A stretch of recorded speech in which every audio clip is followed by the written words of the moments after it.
Hi. Oh, thank you. There you go. And I feel like you have Steve's hair too from the show. So there it is. Happy Halloween. Millie, thanks so much for being here. Well, thank you so much for having me. Nice to have you back. Thank you. Both here on stage and in Stranger Things Season 2. Yes, crazy. I love it. It's bigger, it's better, it's wilder than the first season. I didn't think they'd be able to top it, but they absolutely did. They did. It's like a roller coaster. It was crazy. What did you think when you first started getting the scripts for where 11 was when we pick up in Season 2? And I'm not sure how many people here, I know it's only been out since Friday. I don't want to like spoil anything. So how you finished it? Finished it. What was your favorite episode? Okay, yeah. 7. That's good. I like that. Good answer. Yeah, no, I think. I mean, your favorite episode too? Yeah, well, it's 11 centric. It was so fun to film as well. So, oh my goodness, I watch you on YouTube all the time, by the way. Yes, no joke, just to let you know. So sorry, I feel like I'm like completely interacting with the fans. But okay, so no, that's wonderful. Wait, hold on. Can I ask you what does she do on YouTube that you watch? So I remember the time when you saw the MTV Awards and you was making fun of Finn's sneeze. Oh my God, I showed it to him. I was like, Finn, you need to look at this girl. She's amazing. Yeah, it's amazing. But yeah, no, I think when I started reading the scripts, I was like, okay, this is really weird. And then I just, I read episode 7 and it kind of clarified everything, clarified where 11's actually going, and I didn't want it to be like 11's constantly depressed because she always is. So she's got reasons. She's, right, but the fans watching it might be like, she's never going to be happy, like when is she ever going to be happy? And I wanted to make sure that we got into the life of her and where she came from and things like that. So 11 definitely went on an emotional roller coaster for Season 2, and it was emotional and for me as well, because 11 is me. So playing 11 is you. 11 is me. 11 is just who I am now. So going back. What is that like? I know it's weird to explain, but that's a deep thing to say. I know. Is it really? I feel like he's like, I'm really weirded out right now. No, not at all. It's that I you're get it.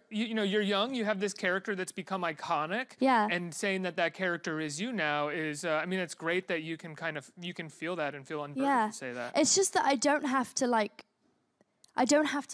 get in the character anymore because she's just me. So if somebody's like, Millie, play 11, action, I'm like, there I am, and I'm 11. And as soon as I yell cut, I'm Millie again. But I feel like I don't need to try absolutely hard to get into the character anymore, because I used to for Season 1, but now for Season 2, I'm just really it's easier for me. What about those the early scenes in the season with David Harbour, where you have these incredible domestic scenes, very much like a father He's and just trying daughter. to humanize me. Yeah. And you can't humanize a girl who's been an orphan and's been tortured her whole life and then also has powers.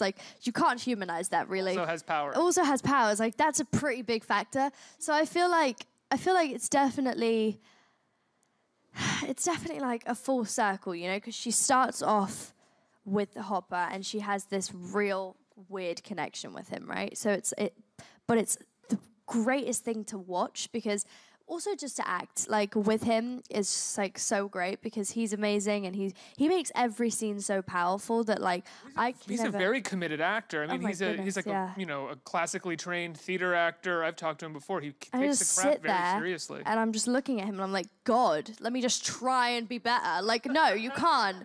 I just have to watch him, and he inspires me so much, because he goes out of the box of a scene. He'll think of the scene and he'll go, let's do this. And it's no, you can't do that, David. And you're like, yes, you can. We do it. And it's amazing. So I feel I don't know, I feel like working with him just made so many scenes so much more powerful and energetic. And I mean, him before a coffee, after a coffee, woo! So he's got a little bit of Hopper in him. Yeah, oh yeah, for sure. He is Hopper. You can't. He walks in, goes on set. It's one of the ADs is Flo, and he's he takes all the junk food. and then I'm watching him in this new movie he's in, and he's working out, and I'm like, whoa, hop. Like, you're doing, like, this is amazing. You know, I love David. He's amazing. You said that he does things that are sort of outside the box of the scene or how you view the scene. Is there an example of that in some of your scenes where he kind of changed it a little bit and blew the doors open for you? Yeah, I think the argument scene was one of the toughest scenes because we had to act like we hated each other. It's a great scene. The two of you are fantastic. Really good. Thank you. It was fun to film, but also really stressful because I feel like, so we go on set and like, David and I are like not talking to each other. We're like looking at each other and I'm just like kind of looking away. And he's very, you know, he just, as soon as he goes on set, that's like it. He's Hopper and that's it. So I didn't want to come in and be like, hey, David, like, you know, I can't be myself because I know that he needs to get into it also. So I kind of just like step away and I'm looking at him and he's like, all right, you ready? And I'm like, yep. And I go on set and then he's like, so what are we doing? And then, you know, you have the director, and he's like, okay, so basically you're doing this, you're doing this, you're doing this. And he's like, well, why doesn't she just slam the shelf down? We're like, what? He's like, why don't you just shut the door and sham, you know, the shelf has to fall on the ground really loud, and then you have to hold it and then lean on this. And I'm like, what are you doing? The director's like, oh my God, I gotta slam a shelf down. And then Sean's like, okay, special effects. And like they just start putting strings on everything and we're starting pulling everything around us and we're like, what is happening? Like it's definitely a collaboration. Like I wanted to shut the door with my mind because, you know, why not? But I feel like he definitely comes up with some fantastic ideas that I can't. I'm like, dude, stop. Like, you're always making me look. I'm like sitting there and he's like, but why don't we do this? I'm like, why don't I come? Just tell me next time and I'll say. Give me some of your ideas so I can throw them out. And then I can be like, oh, look, I'm coming up with an idea. Yeah, no. But I think definitely we both help each other out a lot. Like, I'm always like, should I do this? Or like the end scene when I'm like closing the gate. That was crazy. That was like a really hard scene also because, he was so sweet that day because I was really nauseous because we was on an actual crane high up and I was on a harness. So when I levitate, I just don't want to spoil anything. When I levitate, they like pull the harness up and like, you know, I start screaming and everything. And I'm just screaming to a tennis ball. And like, I am. So, and I have to like hold it up because the nose is, you know, my nose is running with blood. So I'm like, okay, are we ready? It's coming. 3, 2, you know, and then they're like, she's crazy.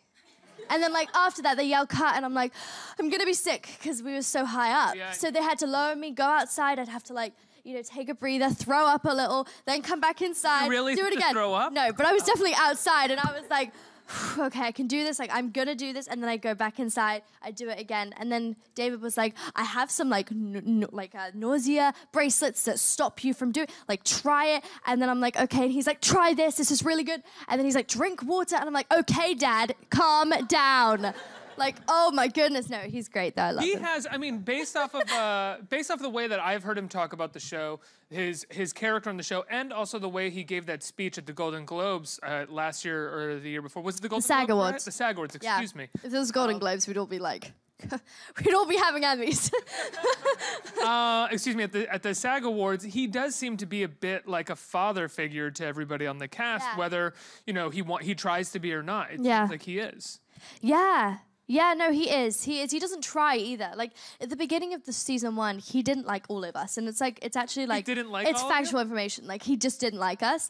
He was like, because he's like just not kid friendly. Like, he's just really like, he's just a guy. He's a bit ornery.